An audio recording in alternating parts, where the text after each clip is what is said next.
by virtue of our history and our geography, but we are united in our purpose and our commitment to collective self-defense. When I sat in the NATO-Russia Council just a couple of weeks ago, every ally delivered a very clear message to Russia, and that message very much remains the same. We remain open to dialogue with Moscow. We urge Russia to de-escalate through diplomacy and dialogue, but we've also been clear. Allies are ready to impose serious consequences should Russia further invade Ukraine.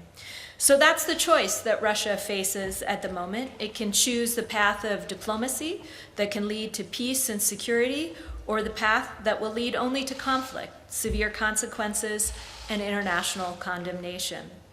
We are concerned by Russia's continued escalation, but we remain committed to pursuing the diplomatic path should Russia so choose. This week's ministerial meeting, which kicks off tomorrow, is an important opportunity for NATO defense ministers to synchronize on our defensive posture, our efforts to deter Russian attacks on Ukraine, and our readiness to respond if necessary.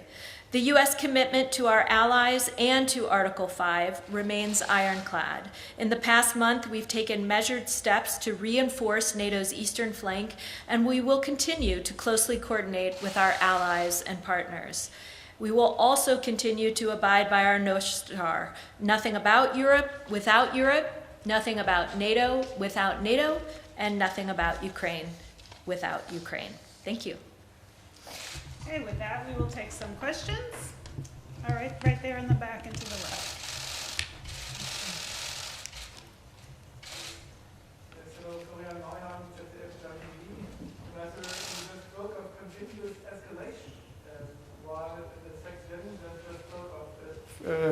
Some signs which lead to optimism. Do you share his his sense of optimism? Do you see any sign which is making you more optimistic in this crisis? Well, as you just heard the Secretary General say, we've been monitoring the situation around Ukraine for many weeks now, and all we have seen, unfortunately, is escalation. We've seen Russia move forces closer to the border of Ukraine in greater and greater number. We've seen some of the enablers arriving on the scene, the prepositioning of equipment. We've seen various supporting elements arriving there very close to the border, both in Belarus and on the border of Russia's border with Ukraine. We have also noticed today that Russia is claiming that they are moving towards some sort of de-escalation. We are monitoring the situation. I don't have anything further to say about that. We'll have to verify whether or not that is in fact the case. You may remember in late December last year, Russia made a similar claim that at the moment, I think it was the last week of December, that Russia was de-escalating. At that moment, when we went in to verify, we actually found no signs of that. And since then, we've only seen Russian forces moving in the opposite direction. All right, next question from Reuters, please. Thank you. Ambassador, when it comes to the ministerial, I wondered if there would be any decisions on whether to set up or at least begin the process of setting up enhanced forward presence battalions in the southeast, and whether you thought that that could go beyond just Romania. Thank you. Well, at this point, we've had a number of allies come forward. They've all recently made decisions to reinforce NATO's eastern flank. And the list is quite long. If you could bear with me for a minute, I would just note that, of course, you've heard about the U.S. decisions that we've moved both troops from the United States into Central and Eastern Europe, but we've also moved troops from Germany into Romania, for example. But in addition to the decisions that the United States has taken in recent days and weeks, we also have the United Kingdom deploying additional troops to Poland, Germany deploying additional troops to NATO's multinational battle group in Lithuania, Denmark sending a frigate to the Baltic Sea, the Netherlands sending F-35 fighter jets to Bulgaria. You heard the Secretary General talking about France expressing readiness to send troops to the eastern part of the alliance under NATO command, Spain sending ships to NATO naval forces. I hate to go on and on, but what's important here is that folks understand that the alliance already is in this moment where countries feel the need to reinforce NATO's eastern flank. Those discussions will continue in the next 48 hours as defense ministers convene here in Brussels, and they will no doubt be looking at the possibility of any additional enhancements based on what we're seeing on the ground. So stay tuned. We'll see how the defense ministerial goes in the next couple days. Okay, next question from Politico EU. David? President Hunt from Politico. Ambassador, I'm sure nothing would be more of a relief to Washington than if there is no new Russian invasion or attack. But obviously the warnings are having a huge impact in Ukraine, whether that's on the economy or on people who are fleeing, the fear. Do you worry that there's a risk that if this is a big fake out, that in fact the US and NATO will be losing an information war, so to speak, and that trust going forward may be in doubt? I think the messages that we've been delivering to our friends in Ukraine have been very crystal clear, and I hope reassuring in the sense that all of us here at NATO, the transatlantic partners, support Ukraine's territorial integrity and its sovereignty, that NATO keeps the door open to NATO enlargement, and that we have insisted that Russia will not have a veto over that. Similarly, the United States has provided security assistance to Ukraine, as have other individual members of the alliance. And most importantly, what we've conveyed to our friends in Kyiv is that we're doing our very best to pursue a diplomatic solution here. We believe that that is the best path forward. We have urged our Russian counterparts in multiple forums to pursue that path, whether it's been bilaterally in the SSD, the NATO-Russia Council, or at the OSCE. But similarly, we have felt the need to take some prudent steps to ensure that American citizens are aware of our concerns, that Russia now has what it needs in and around Ukraine to move into Ukraine any day now. And so while we will keep the door open to dialogue and hope that that's what Putin ultimately chooses, we do feel that we have to take some steps now to prepare for every contingency. All right, we'll go with Bloomberg next.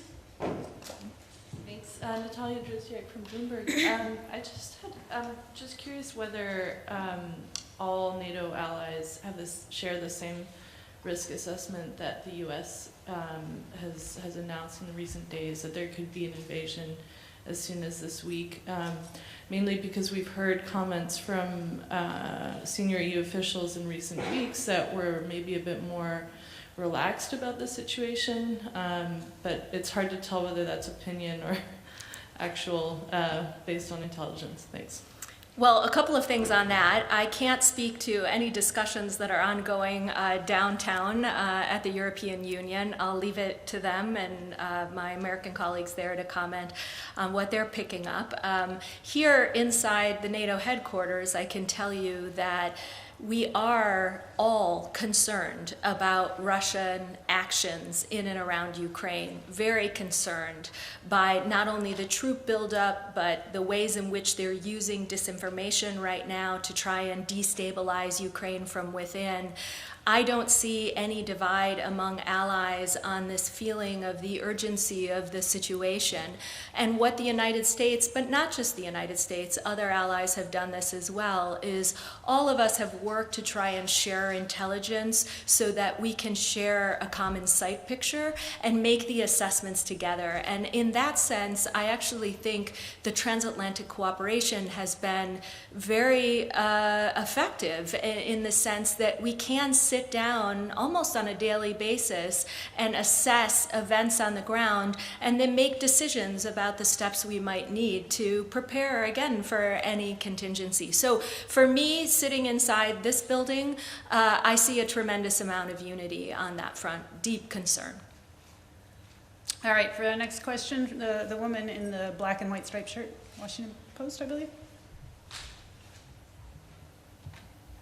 Hi, thanks, Ambassador. Back to this point about de-escalation and Russian claims today on de-escalation, you expressed some skepticism on that. I'm wondering what specific actions or measures you'd want to see on the ground in order to share the assessment that there's been de-escalation?